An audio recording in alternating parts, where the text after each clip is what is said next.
It captures people's imagination, I think, first and foremost. Architecture does affect people in ways that maybe architects understand only after a building's built. People perceive architecture as simply being an object or a vessel within which people are housed. And that's clearly not what our sense of architecture is. What the hell is an architect? What does an architect do? You know, what is the difference between an architect and a builder?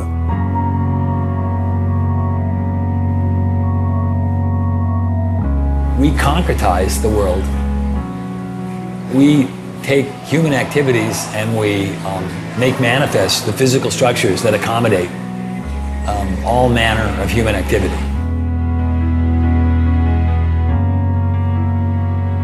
The design studio is a place where individual action and individual creativity is measured very directly by the people around them.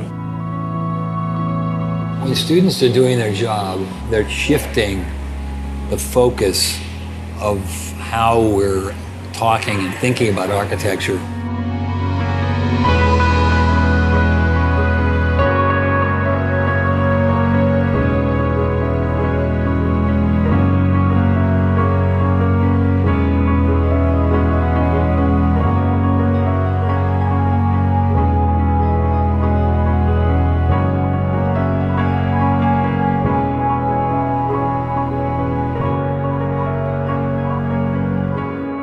Before you kind of come to architecture school, you sort of have this idea about objects and things like that, and then once you get here, it becomes all about space and all about occupation. People sort of see a lot, architecture sort of sculpturally, and there's a point at which you stop dealing with objects, sort of things to stare at, and you start dealing with occupation.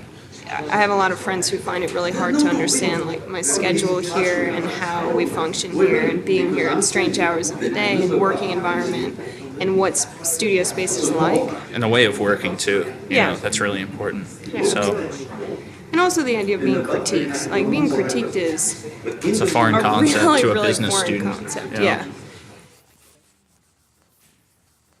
The design studio is a place where students have to perform on their own. They have to create something from their own imagination. They have to create something in response to a set of problems that are either given to them or they have to even invent the problem.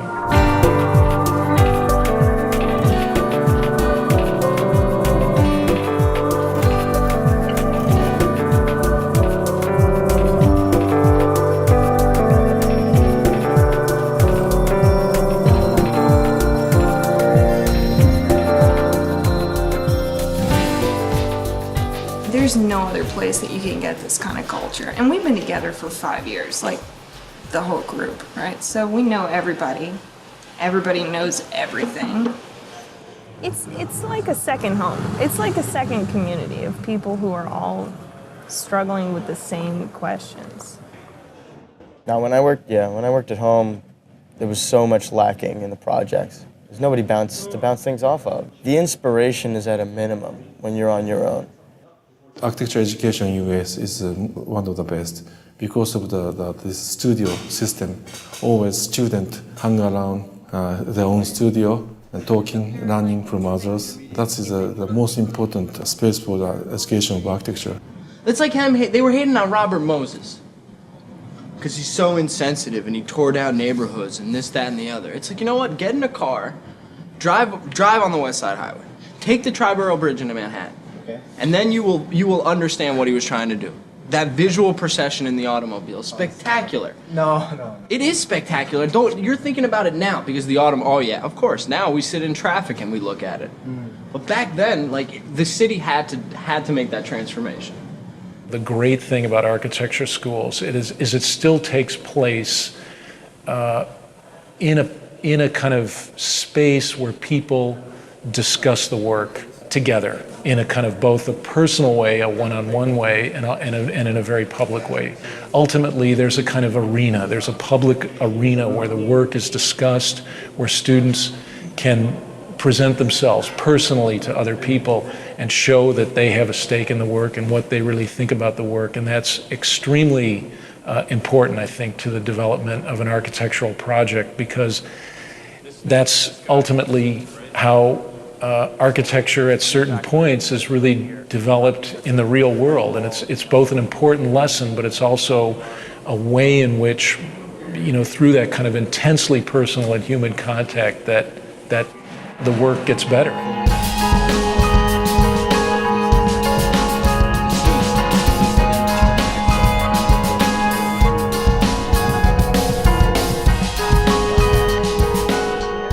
I think a lot of the culture of studio happens at the most random times, like the most random hours. I hope that, yes. I think the humor adds another level of energy, that you can bring. So you got moments where, we're all like joking around and we're doing the work and we're joking and we're vibing and whatever. Some guy will come in here like, well, that's why you guys don't get any work done because you're always doing this shit. And we're like, the f*** you. Go and do your project then and live in your little world by yourself. Because the humor brings the interaction and the interaction brings the energy and the energy creates an output between everybody, that we can all feed off of. Don't forget, Dave, the boss. Everyone stays late, everyone's hanging out and smoking cigarettes and drinking a lot of coffee and not really necessarily at your desk drawing or whatever. Architecture school is a really strange, specific environment. You can't possibly put that much work into something, like hours and hours on, one drawing or whatever, and make it be productive. You could tell an architect that it's due tomorrow and they'll put in the 12 hours and it might actually look the same as if they spent a whole week on it, I should have gone home earlier than I did because I just every 5 minutes I would take a little bit of glue and put it somewhere and then stop and figure out what the hell it is that I just did and then start over again, so. I have this terrible thing that happens to me that I call the design high, where I can't fall asleep because I can't stop thinking about my project. And it's I get home, and the whole walk home I'm exhausted. And as soon as I brush my teeth and wash my face and get into bed, I need to go back to studio. Your health is kind of put on hold to make room for your ideas. Architects are masochists in some ways. You're in there to all hours of the night. You're cutting yourself at 3 o'clock in the morning. You're rushing to the hospital to get stitched. I mean, you're putting these models together that you're tearing apart and then putting them together again. And then you're going through this iterative process of evaluation that is incredibly personal, but yet also very public. And you're constantly putting yourself on display, opening yourself up to attack and criticism. I mean, it's intense. Why would you subject yourself to that and put yourself through that if you didn't love it?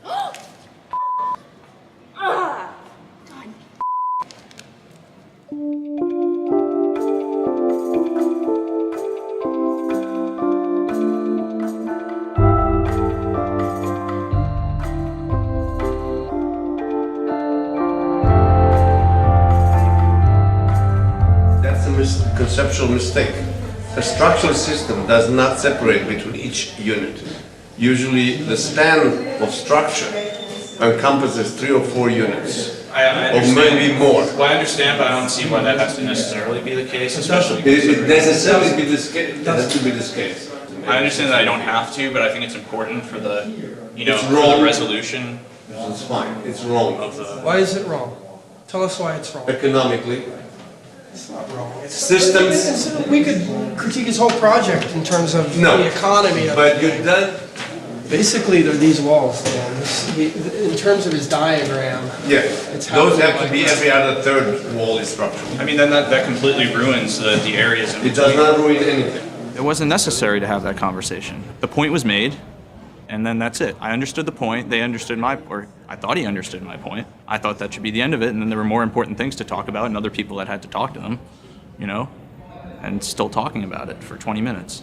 One thing that I always have an issue with is students get so frustrated if they don't have a good critique. I think they misinterpret what a good critique is. I mean, by definition, it's a critique, it's a criticism. So if you go into a critique and all the critics, all they can do is blow hot air up your ass and tell you how great the project looks, well, that's still not, to me, that's not a good critique. They didn't criticize anything. To me, a good criticism is if you can inspire enough thought based on what they see and what they hear. If it inspires enough thought, then they will criticize. Not criticize in the sense of attacking. They're going to criticize because whatever you showed them inspired enough thought that they have their own opinion about the thing now. That's a criticism. I'm not gonna argue with you because I have a feeling it wouldn't be productive. We could go on all night. We could. I know that's not the point. You would stop and listen occasionally. We'd be able to find, some resting spot here where we're kind of talking about the same thing, and you allow us to help you. The other thing I think that is sometimes very negative is the idea that the student should be trained to do a sales pitch in this jury process. I mean, I think that really probably the student should at first be silent, and the jurors should really start to ask questions about the drawings and try to understand the project in a more Socratic way, rather than this sales pitch followed by criticism.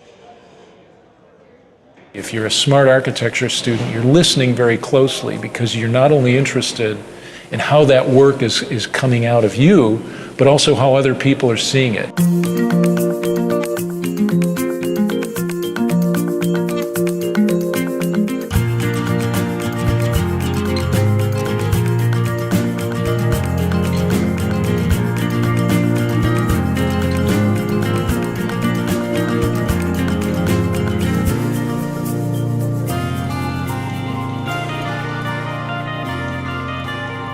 The best architects, in my view, are the ones who bring a coherent view of the world to design. Those are the folks that become the best architects in the sense that they're the ones that progress the profession, innovate, create new ideas. The most important thing about being an architect is learning how to think clearly. You have to be able to think clearly to practice architecture. There's a tendency to see people as singular. If you're artistic, you're not practical. If you're practical, you're not artistic. That's totally preposterous. I mean, architecture is embedded in both worlds. And if anything, architecture is the connective tissue between these two kind of spheres. And it'd be impossible to live in one or the other. One, you'd be practical and never produce a piece of work of any interest. The other, you'd be producing work that has no meaning or no connectivity.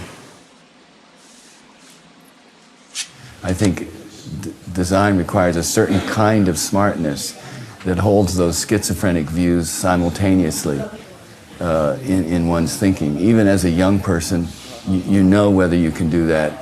And as you mature, it's quite rewarding to have those opposing views in your mind at all times. There's not just one role for an architect. There are all different kinds of contributions an architect can make in the culture. The question of what's a good architect, I think that there are many different perspectives that come at a project as it's developing. And what's important for the architect is to be able to listen to people outside of themselves and take that and then give something of themselves to a project and make something incredibly unique and wonderful. It has to be a person who's really willing to learn in a way that architects need to learn, which is they need to learn something every day for the rest of their lives. You've got to be, in a sense, kind of driven by that, in a sense, kind of inner force. But I think you also have to have the ability to kind of work through something and to be able to look at particular problems and be able to kind of listen and learn and examine with great patience some of those questions. So again, it's a kind of left brain, right brain kind of dichotomy that is, constantly, those demands are constantly placed on you as an architect. There are other disciplines that bring other things to the table, but I think our ability to envision or imagine something that is not there, it's almost spooky to people. This notion that you can look at a site or look at a parking lot and see a building there, I think it's extraordinary. It's an extraordinary skill, and we are one of the few disciplines that can do that. I would not trade for anything the skill set that I learned in school, because it's very, very, very unique to our discipline, and that's what we bring to the table.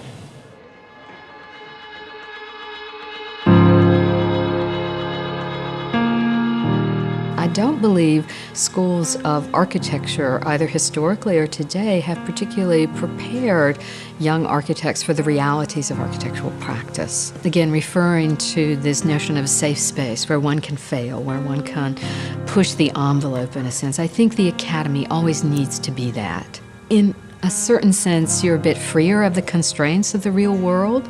We need to understand that those constraints also have to be brought into the academy so students can begin dealing with them and dealing with them in an inventive and creative way. I think the academy should be a kind of idealized space, but it also has to be a kind of laboratory, a testing ground for the real world. And I don't think we're so good with the latter. I mean, we are still that ivory tower. Sometimes I think we lose a little bit of the reality of what our job is and what our profession is really about. I think people really forget the reality of what it's going to be like to be working as professionals. Architecture school is really unique because it's probably the only time that many of architecture students get to work on their own projects, because after that architecture is basically a service industry. I think that the profession is a lot different from the education in that you never work alone. It's hard to design an entire building by yourself. There's always other people that you have to network with or design with or consult.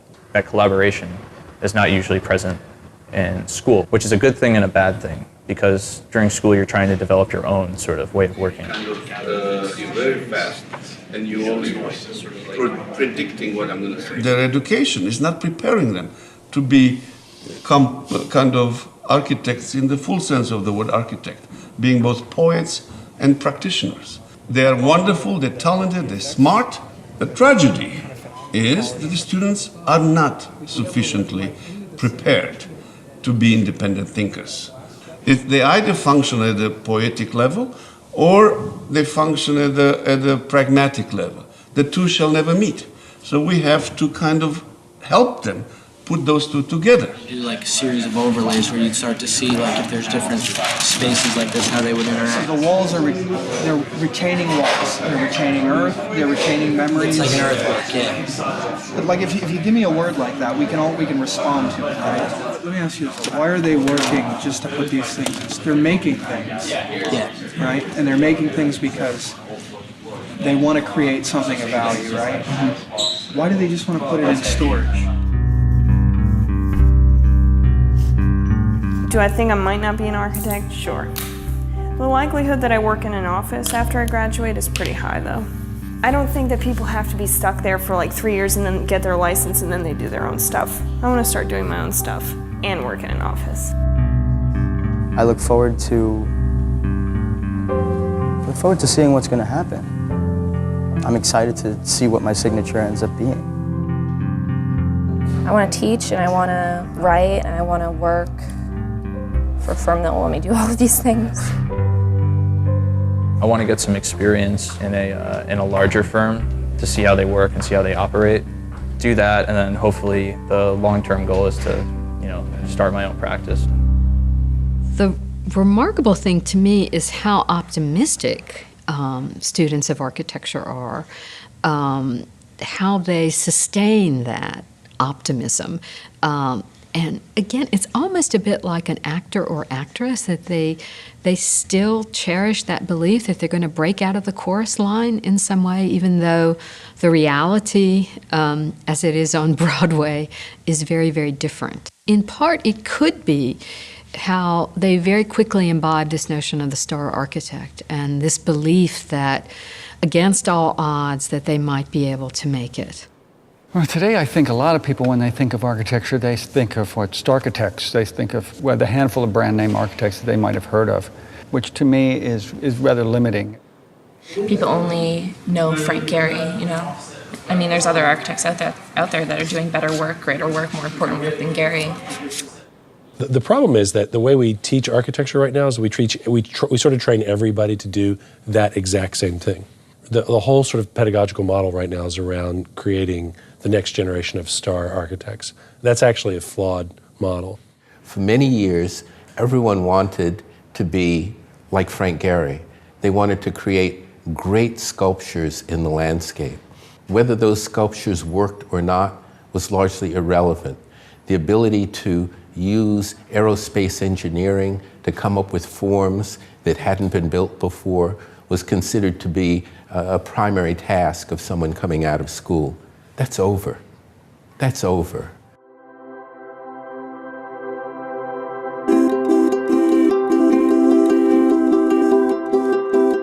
I would argue that this current generation of beginning students of architecture have the capacity to reshape a world like we've never seen before.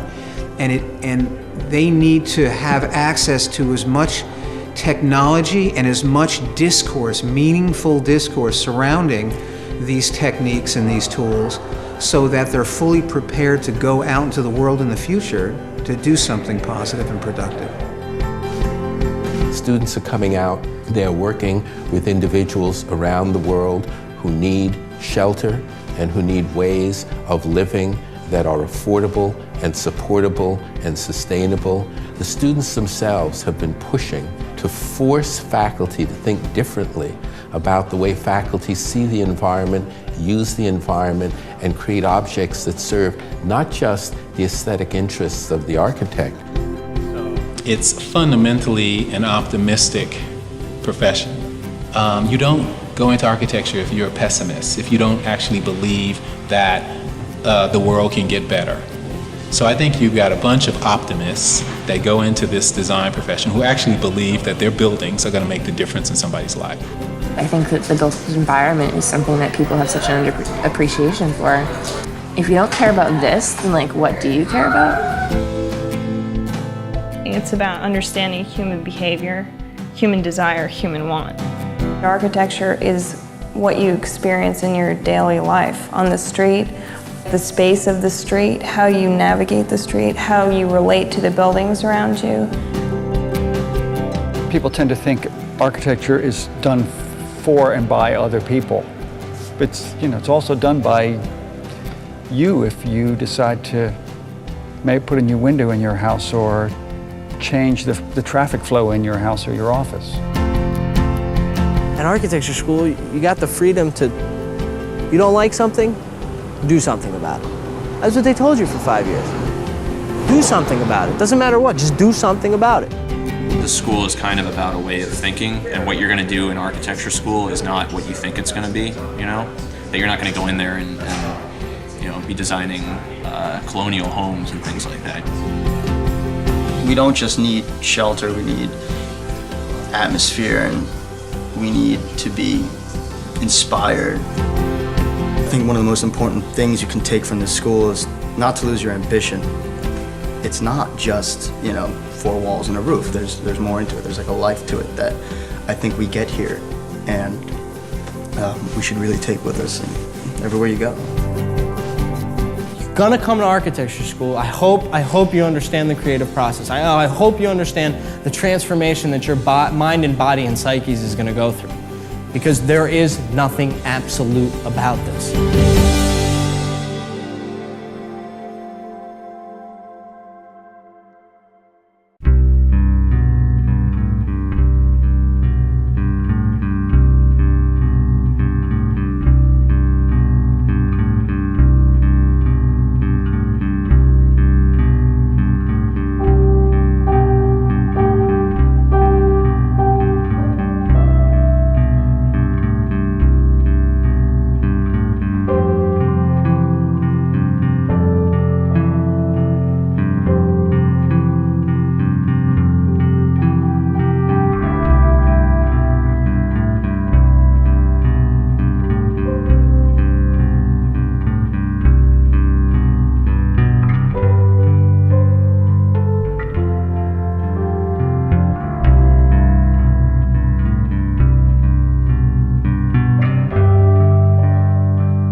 Think about that, Mr. Doc Boy.